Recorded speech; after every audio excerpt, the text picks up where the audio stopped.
Kerasakti 2022 menceritakan kisah ketika Wukong dibebaskan oleh seorang anak bernama Yi. Sekitar 400 tahun setelah Wukong terbelenggu di Gunung Lima Jari, atau 100 tahun sebelum Biksu Tong datang untuk membebaskan Wukong. Tanpa harus banyak cincong, inilah.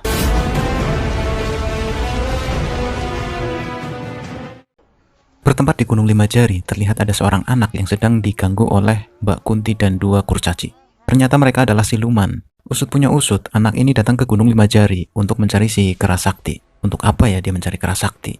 Kita lanjutkan aja ceritanya. Karena takut, anak ini akhirnya terjatuh dan berdarah. Yang ternyata darahnya bisa membuka segel Gunung Lima Jari. Di dalam gunung, Wukong ternyata masih terbelenggu oleh rantai, yang ternyata rantai itu juga disegel oleh Buddha Rulai. Lagi-lagi si anak tadi terjatuh, yang darahnya kembali membebaskan segel Buddha Rulai. Tanpa banyak basa-basi, Wukong langsung menghajar siluman yang mengganggu anak tadi, dan dengan cepat membawanya keluar dari Gunung Lima Jari.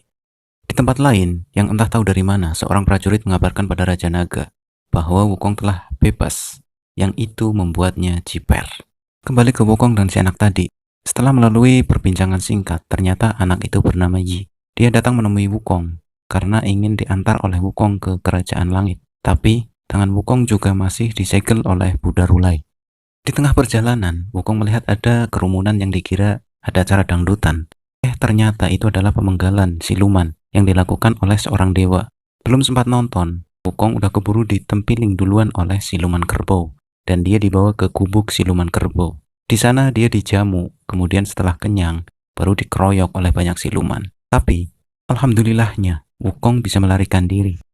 Di tempat lain, Raja Naga dengan cepat bersilaturahmi ke tempatnya Dewa Musuhan untuk meminjam senjata agar bisa melawan si Wukong. Tapi nggak boleh, karena sudah kepalang tanggung, udah jauh-jauh pergi dari rumah. Akhirnya Dewa Musuhan dibunuh, dan si Raja Naga ini membuat berita hoax bahwa Dewa Musuhan meninggal karena dibunuh Wukong. Kemudian senjata Dewa Musuhan dibawa oleh Raja Naga.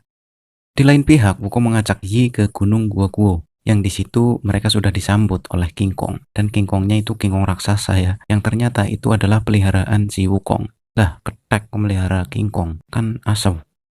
Di dalam gua, Wukong mencoba mencabut tongkat saktinya, tapi nggak kuat karena tongkatnya juga disegel oleh Buddha Rulai. Di tengah-tengah kesusahannya mencabut tongkat, muncullah siluman ular, yang itu merupakan saudara seperguruan Wukong dulu. Tapi siluman ular malah mengusir Wukong. Lah, itu kan rumahnya Wukong ya, malah Wukong yang diusir. Teman mah biasanya nawarin, anggap aja rumah sendiri gitu. Lah ini malah ngusir. Hingga terjadi pertempuran yang nggak sengit-sengit amat. Hingga ketika Wukong dalam keadaan terpojok, lagi dan lagi, si Yi terjatuh. Seneng amat jatuh sini bocah ya.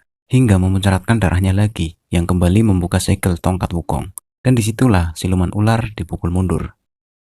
Kembali ke desa yang dikira sedang ada dangdutan. Ternyata prosesi penggal-memenggal masih berlangsung sampai malam. Dan saat itu adalah giliran siluman kerbau. Saat siluman kerbau mau dipenggal, tiba-tiba Wukong datang untuk menyelamatkan. Dan disinilah terkuak mengapa mereka dipenggal setiap hari. Itu karena ulah Wukong 400 tahun lalu yang mengacaukan kayangan. Jadi bangsa siluman harus menanggung imbasnya. Di tempat lain, siluman ular sedang mengadukan kekalahannya kepada Raja Naga. Dan Raja Naga menyuruh siluman ular untuk menculik si Yi. Di Gunung Guoguo, para siluman membawa dewa tukang penggal untuk dibunuh. Tapi ketika akan dibunuh, tiba-tiba si Yi melarang Wukong untuk membunuhnya. Dan kemudian Wukong marah pada Yi karena Yi sudah melarang Wukong untuk membunuh dewa itu. Karena Yi tak kunjung diantar ke kayangan, akhirnya dia pergi. Dan disinilah kesempatan siluman ular untuk menculik Yi. Ketika siluman ular sampai ke istana Raja Naga, ternyata si dewa tukang penggal juga ada di sana. Kemudian darah Yi digunakan untuk membuka senjata yang telah dicuri oleh Raja Naga dari Dewa Musuhan tadi. Yang ternyata itu adalah bando emas pengendali jiwa, yang kemudian dipasang ke kepala Wukong, yang akhirnya Wukong dikendalikan oleh Raja Naga, hingga Wukong mau membunuh semua rakyatnya, termasuk King Kong peliharaannya. Kalau di sini ya mungkin si Wukong ini kena santet atau kena gendam ya semacam itulah pokoknya. Dan ketika Wukong akan dibunuh, tiba-tiba Wukong diselamatkan oleh Putri Kipas dan siluman kerbau, yang dengan sekali sapuan langsung protol itu bando emas. Di tengah penyesalannya karena telah membantai rakyatnya sendiri, Wukong melihat seorang anak yang sedang menceritakan kebanggaannya pada Kerasakti, yang itu mengingatkannya pada sosok Yi. Dengan dengkul yang lemas, dia terus berjalan hingga bertemu dengan dewa tukang penggal, yang memberitai kalau Yi diculik oleh Raja Naga. Dengan bermodal tongkat bocah tukang cerita tadi, Wukong berangkat ke markas Raja Naga. Tapi Raja Naga bukanlah lawan yang sepadan buat Wukong, karena kekuatan Wukong masih disegel oleh Buddha Rulai. Kalian ingat ini.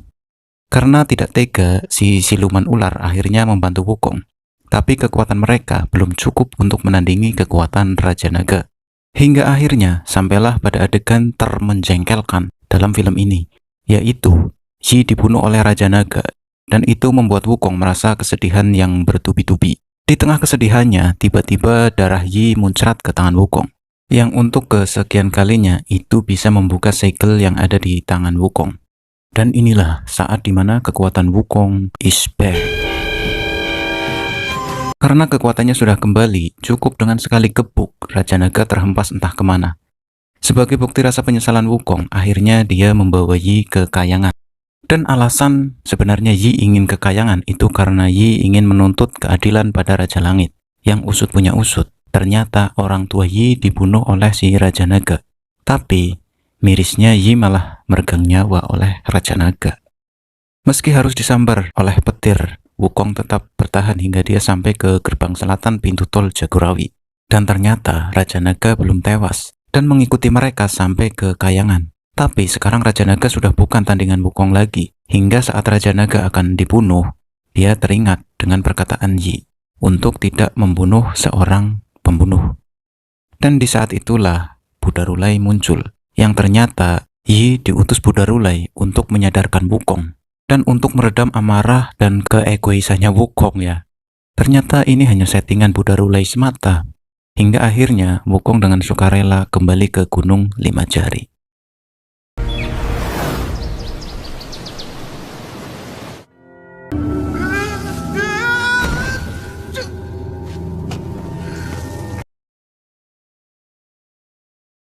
Mungkin pesan yang dapat kita ambil dari film ini adalah jadikan cobaan sebagai langkah untuk pendewasaan diri.